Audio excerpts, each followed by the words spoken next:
My mother had a system. Every paycheck, before anything else, before groceries, before utilities, before the small luxuries she allowed herself, she would open her laptop, navigate to the savings account she had named *M's future *, and transfer a fixed amount. Not always the same number. Sometimes more when overtime came through. Sometimes less during the months when the car needed work or the roof started leaking. But always something. Always the account, always first. I know this because she told me. Not once, not as a formal explanation, but in the ongoing way that mothers sometimes share the mechanics of their life with their daughters.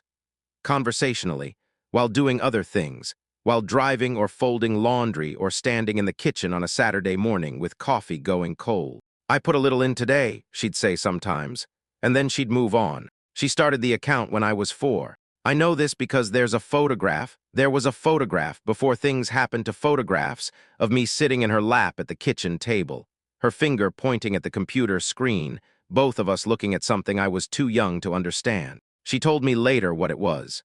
"Your future," she said. "I was showing you your future." My mother's name was Laura. She was a nurse for 17 years, which meant she understood in a practical and unsentimental way that the future was not guaranteed, that the body could fail without warning, that time was not distributed equally, that the people who saved were not always the ones who got to spend what they'd saved. She understood this, and she saved anyway, which I think was the most loving thing about her. She had a particular way of talking about the fund that made it feel like a living thing. Not the account itself. The account was just numbers, but what the numbers meant. She talked about it in terms of specific futures. This portion is for housing. This is for books. This is for the years when you might need time to think before you know what you want. She was not saving for a single purpose.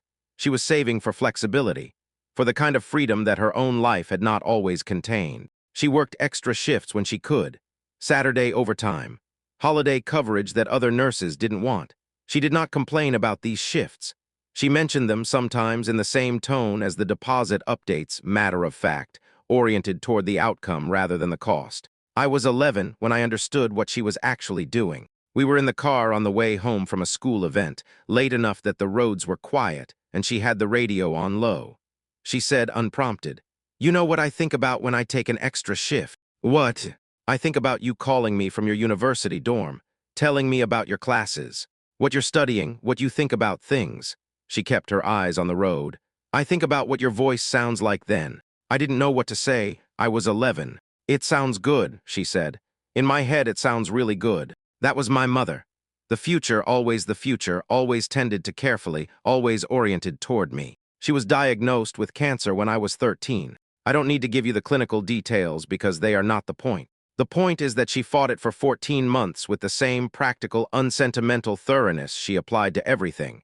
And at the end of those months, the disease won, which was not a surprise to her in the final weeks, even if it remained, somehow, a surprise to me. She died in March when I was 14. 2 nights before she died, she was home by then, our living room rearranged around a hospital bed, the house carrying the particular stillness of a place that understands what is happening. She asked my father to come and sit beside her. I was in the doorway. I don't think either of them knew I was there. She held his hand. "David," she said, "the account, M's future, you know where everything is." "I know," he said. "Don't touch it," she said. "It's hers, it's been hers since she was 4. Laura, promise me." My father's voice was the voice of a man who was trying not to fall apart in front of the woman he loved. "I promise," he said. I went back to my room.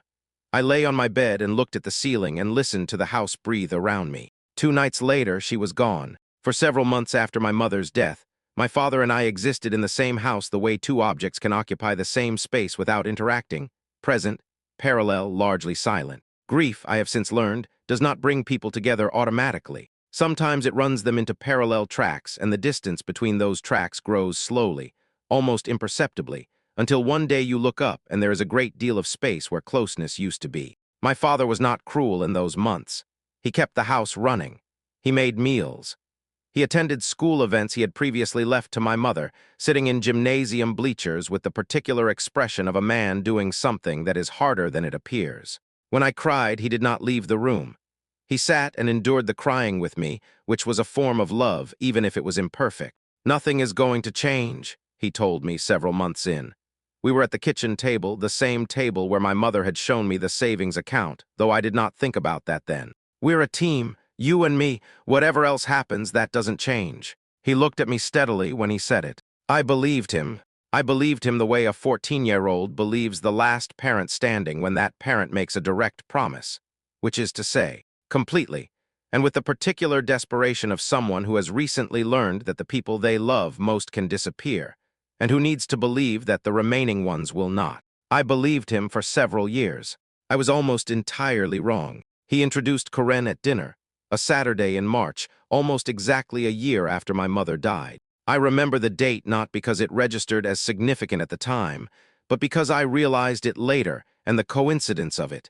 The year mark, the particular calendar proximity, had the quality of something that would have bothered my mother if she had known.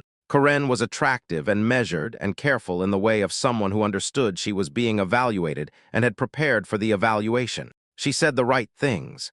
She was warm without being effusive, interested without being intrusive. She asked me questions about school that demonstrated she had already learned something about me before arriving, which I found either thoughtful or calculated and couldn't decide which. My father watched her with an expression I recognized, in retrospect, as relief, the particular relief of a man who has been very lonely and has found, unexpectedly, that the loneliness may be ending. I was 15. I told myself I was glad he was happy. Karen had a son. Ethan was 3 years older than me, already out of the house by the time Karen and my father started dating, attending a school in another state on what Karen described, once in passing, as a partial scholarship. I did not, at 15, register the word partial asterisk. They married 18 months after they started dating.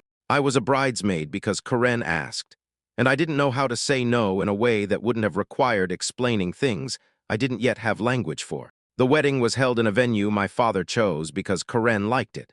They honeymooned for 2 weeks. I stayed with my Aunt Carol, who fed me well and asked careful questions and did not push when the answers were brief. When they returned, Karen moved in. Things were fine. Then things began to change, in ways so incremental that I almost missed them. My mother's photographs had been in the hallway.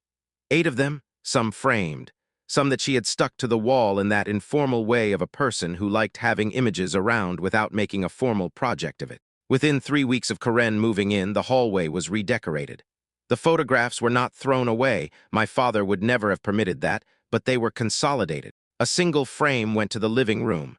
The rest went into a box in my room. We need the space to feel like everyone's home, my father said. You understand. It was not a question. Sure, I said. The box sat in the corner of my room for the rest of the time I lived in that house. The holiday rituals changed gradually. My mother and I had a tradition on Christmas morning, a specific breakfast, a specific order of events, music she always played that I had maintained with my father in the 2 years since she died. The third Christmas after Karen arrived, we did things differently. Karen had traditions of her own, which was reasonable. We combined them, which was also reasonable.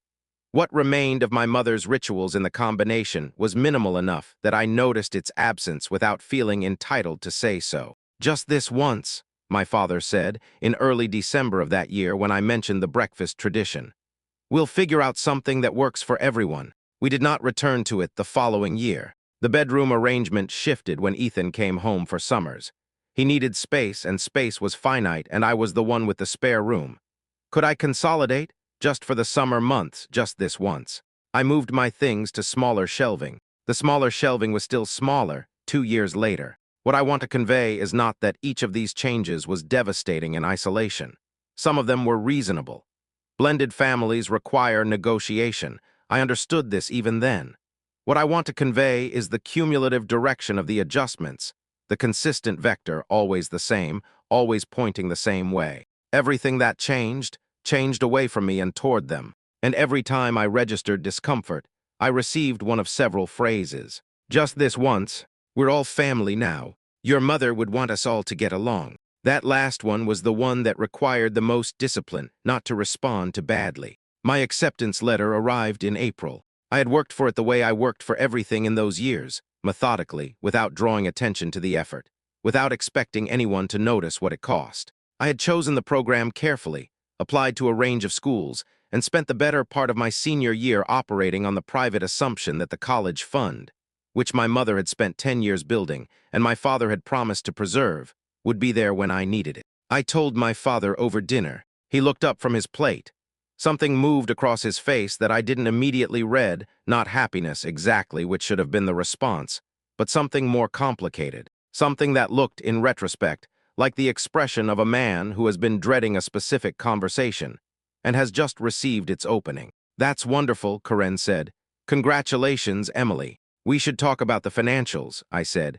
The fund, I'll need to know what's available for the first semester deposit. Karen looked at her plate. My father set down his fork. Can we talk about this later? He said. Dad, the deposit deadline is.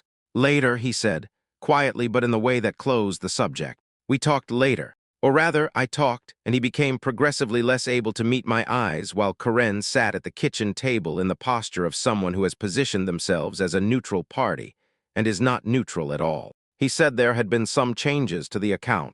I asked what changes. He said it was complicated. I said explain complicated. He said some of the funds had needed to be redirected. I said redirected where? He looked at Karen. Karen looked at the table. And I understood, in the specific and terrible way that you understand something that you have been refusing to understand, what he was about to tell me. The fund was not gone entirely. There was money remaining, but not enough, not nearly enough for what the account had been intended to cover. What remained would cover a portion of the first year. The rest, he said, we could figure out. Loans. He knew a financial advisor. It would be manageable. I said, where did it go? He was quiet for a long time. Ethan's situation, he said, was more difficult than we anticipated. His scholarship didn't. How much? I said. He said a number. I said, how much is left? He said that number too. The difference between what my mother had saved and what remained was almost everything. My mother had worked overtime shifts and skipped luxuries and arranged her financial life around a specific purpose. And that purpose had been spent in the course of a year and a half on a person she had never met. He needed help, my father said. He didn't have anyone else. I looked at him for a long moment. I had you, I said. And my mother built that fund because she knew she might not always be there.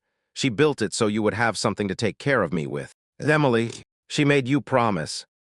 The silence that followed was the longest of my life to that point. I thought you'd understand, he said. I left the table. I went to my room. I sat on the bed in the room that had been adjusted and consolidated and reorganized to accommodate the needs of a family that had grown up around me without including me. And I thought about my mother's voice. I think about you calling me from your university dorm. I think about what your voice sounds like then. It sounds really good. In my head, it sounds really good. She had worked overtime shifts for that phone call. She had taken holiday coverage and extra weekend hours and sacrificed 100 small things to ensure that when the time came, the money would be there, and the future would be possible, and I would have the particular freedom she had wanted for me. My father had spent it on someone else's son. In the weeks that followed, the family had opinions. I want to be precise about this, because the word asterisk family is doing significant work in the previous sentence, and I should not let it pass unexamined. The family in question was not mine, not primarily. It was the assembled network of my father and Karen's combined social world, Karen's sister, who had a very fixed view of what blended families required of biological children, my father's brother, who called once and used the phrase asterisk olive branch 4 times, and a rotating cast of individuals who had decided, collectively, that the correct frame for this situation was Emily being difficult. Nobody discussed what my father had done. They discussed my reaction to it. I was called, across various conversations and in various phrasings, selfish, dramatic, cold, and ungrateful. I was told that Ethan hadn't had an easy life and deserved a chance. I was told that family was family and that meant sacrifice. I was told, more than once, in the particular phrasing that required the most restraint not to respond to badly. Be the bigger person, Emily. I was also told by Karen's sister at a dinner I should not have attended that my mother would have wanted me to be gracious, that she would have wanted peace, that she would have understood. I held the image of my mother in my head during that dinner, her specific voice, her specific face, the way she had looked in the car that Saturday night talking about the phone call she was saving for, the overtime shifts, the small transfers every paycheck before anything else. My mother would have wanted a great many things. Her savings account spent on someone else's tuition was not among them. I left the dinner without finishing the meal. My father followed me to the door. We're all trying, he said. I know, I said. I went home. Something shifted in me after that dinner, and the shift had the quality of things that seem sudden, but are actually the cumulative result of many smaller movements over a long time. I started going back. Not to the fight, I was too tired for the fight. But in my own head in the evenings, sitting in my apartment with the quiet around me, I started going back through years. The photographs in the hallway, the box in my room, my mother's jewelry, 3 pieces specifically, that she had worn regularly and that I had expected, in the unspoken way of daughters who are the only children of a deceased mother, to eventually come to me. I had not seen those pieces since Karen moved in. When I asked my father once early in the marriage where they were, he said Karen had found a box and organized some things. I did not ask specifically enough. I was asking specifically now. I found, through the kind of careful reconstruction that requires going back through memory with the deliberate intention of accuracy rather than comfort, that the losses had been consistent. A holiday tradition here, a piece of jewelry there, a ritual, a photograph, a way of organizing the Christmas morning that had belonged to one family and been dissolved into another. And underneath all of it, deeper and earlier, the bedroom consolidation. The way Karen's name began appearing in my father's conversation in places where my mother's name used to be. Not a replacement, he would have said. A new chapter, but a new chapter written over the old one, in ink thick enough to obscure the original text. The fund was not the first loss. It was the largest and the most concrete, and the one with a number attached to it that made it impossible to categorize as coincidence or misunderstanding. But it was not the first. I had been losing things since Karen moved in. I just hadn't been counting. My father's letter came in November of that year. Not a letter he had sent me. He tried to send those, and I had stopped responding to them after a while, in the way you stop responding to things that hurt you without resolving anything. This was a letter I found in a box while I was packing my apartment to move. It was not addressed to me. It was a letter from my mother, written by hand in her handwriting, the specific slant of it, the particular way she formed her lowercase g's, the ink slightly smudged in a way that meant she had written it quickly or emotionally. It was addressed to my father. At the top, a date, a year before her diagnosis, which meant she had written it when there was no reason to think she was dying. David, I've been thinking about what happens to this family if something happens to me. I know that's morbid. I know you'll tell me I'm fine and nothing is going to happen. I'm probably right that you're right. But I want to say it anyway. Emily is going to be okay. She's always going to be okay. She's made that way. She was made that way from the beginning. She has something in her that knows how to get through things. But that doesn't mean she shouldn't be helped. It means she shouldn't have to manage alone. The account is for her, you know that. Don't let the fact that she'll survive without it become a reason to let her do without it. The two things are not the same. I love you, take care of our girl. L***. I sat on the floor of my apartment with the letter in my hands for a long time. My mother had known, not about Karen, not about Ethan, not about any specific future that would require the warning. She had simply known the shape of the risk, had understood, the way she understood most practical things, that the fact of Emily's resilience would become, in the wrong hands, a justification. Don't let the fact that she'll survive without it become a reason to let her do without it. She had written that sentence years before the conversation on the hospital bed, years before the promise. She had seen it coming the way practical people see structural risks, not through prophecy, but through understanding how things tend to go. And still the money was gone. I drove to my father's house on a Sunday. Karen's car was absent from the driveway. I had timed this not consciously, but I had known she was visiting her sister that weekend, and I had chosen Sunday because of it. My father opened the door. He looked at me with the expression of a man who has been waiting for something and is not sure whether its arrival is good news or bad. I found Mom's letter, I said. He stood back, I went inside. We sat in the living room, not the kitchen, which felt too ordinary for what I had come to say. The living room had the photographs Karen had approved. A family portrait from their wedding, Ethan's graduation, my father and Karen at someone's birthday.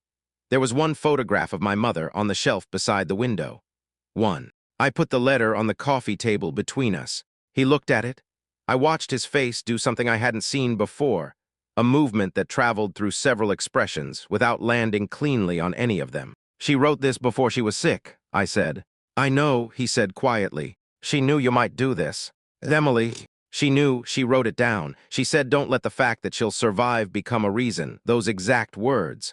I looked at him. You let it be the reason. He didn't answer. Every time you took something from me and gave it to them, I said. You told yourself I'd be fine, that I was strong, that Ethan needed it more or the situation required compromise or just this once. My voice was level. I had not come to scream. I had come to say what was true, clearly and completely, possibly for the last time. You used my mother's savings to fund a life for someone she never met, and when I found out, you told me you thought I'd understand. He was looking at the coffee table. I thought. He stopped. What did you think? He said nothing for a long moment. Then, I thought you'd recover. I knew you'd be upset, and I thought. He stopped again. I thought it would be temporary. The money, your anger. The sentence arrived, and I let it sit. My anger wasn't the problem, I said. My anger was the correct response. The problem was that nobody in your house ever agreed with that. His hands were folded on his knees. He looked, suddenly, very tired. Not the tiredness of someone who had been through a difficult conversation, but the tiredness of a man who has been carrying something for years and has run out of places to set it down. I made a mistake, he said. You made a series of them. I know. You chose them, I said. That's what I need you to understand. Every time there was a decision, the photographs, the traditions, the money, every small thing, there was a choice. You could have said no to them and chosen me. You chose them, and I understand why. Ethan needed help and Karen needed to feel that her son was accepted, and you needed the peace of a household that wasn't in conflict. I paused. I understand the logic. I'm just not willing to pretend it didn't cost me what it cost me. He looked up. His eyes were bright in a way that was close to tears. Your mother would be. Don't, I said. He stopped. Don't tell me what my mother would be. You don't get to use her for that. My voice was quiet. She made you a promise and you broke it, one small decision at a time. You broke it for years. I picked up the letter. I'm going to keep this. I stood up. Emily, his voice. I stopped in the doorway. I'm sorry, he said, and it sounded true. And it was not enough. And it was too late. And I was 31 years old, and I had made it through college on loans and determination, and the particular stubbornness of someone who has been told implicitly, for years, that their survival is their own responsibility. I had survived. My mother had been right about that, but that was not the same as being okay. And the difference between the two things was where all the grief lived. I'll talk to you sometime, I said, and I left. The 3 years that followed had the quality of a long exhale. I did not contact my father.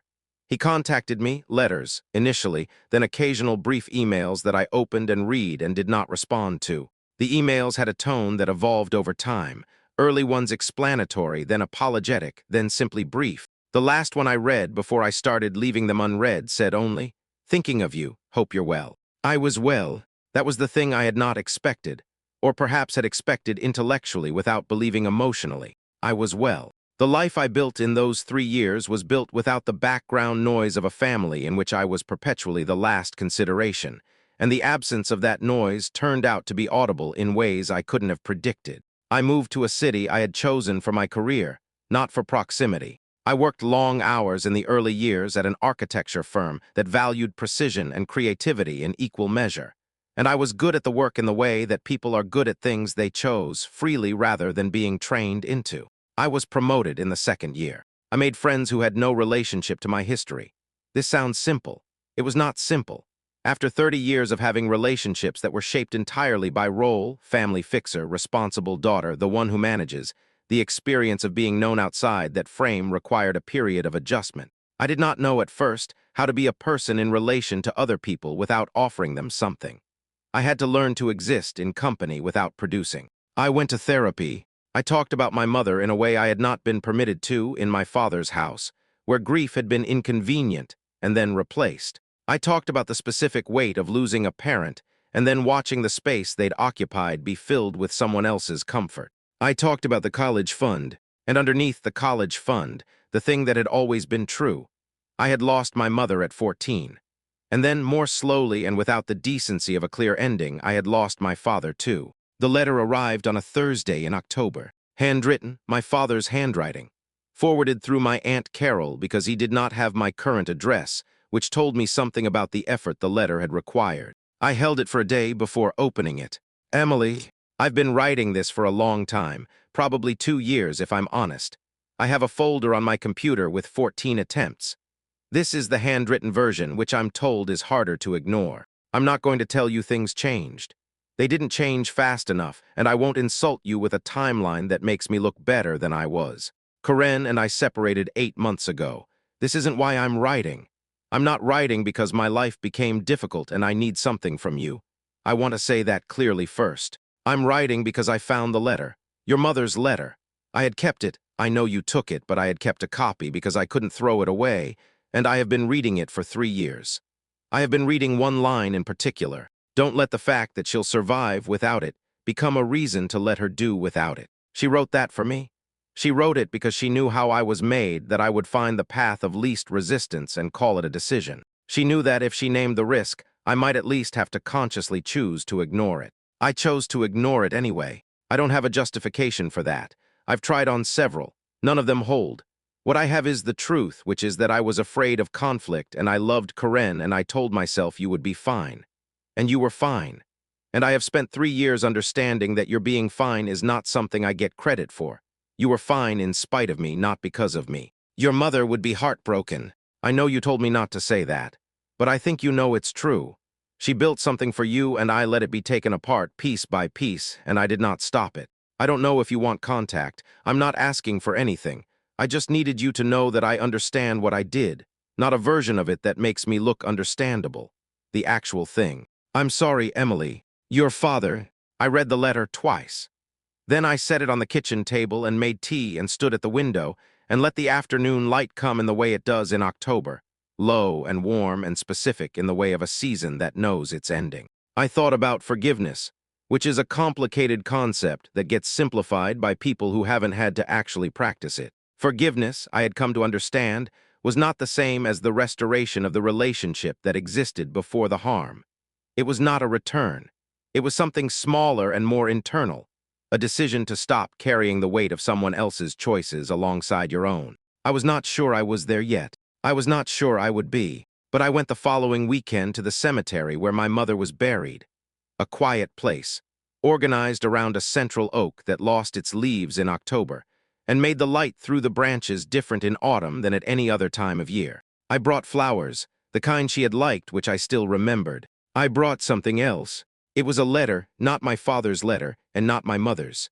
It was a letter I had printed 3 years earlier, from an architecture program that had accepted me the year I graduated university, a program I had applied to on the basis of work that was entirely my own. I had made it anyway, not the way my mother had imagined, not the phone call from the dorm she had been saving for, not the version of my future she had built the account around. Those specific futures were gone.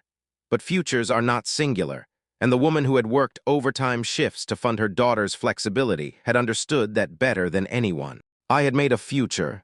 It was a good one. I sat beside her grave in the October light, and I held the letter and I thought about telling her the shape of it. The city, the firm, the work, the friends who knew me without my history, the life that had been built, stubbornly and imperfectly, out of materials that were entirely mine. I made it anyway, I said. The oak moved above me in the light wind. I set the letter beside the flowers, and sat there for a long time in the quiet, with the particular company of a person who is gone but who remains, somehow as real as anything, in the system of a savings account, in the memory of overtime shifts, in a letter written years before it was needed because she knew the risk and loved me enough to name it. My mother had wanted to hear my voice from a university dorm. She never got that call, but I have to think that somewhere in the space between what she wanted and what happened, there is something that counts, a life built on the stubbornness she gave me. A future assembled from pieces no one could redirect. I stayed until the light changed. Then I drove home, to the life that was mine, to the future I had made, against the odds, out of the one thing that couldn't be taken from me, her belief that I was worth it.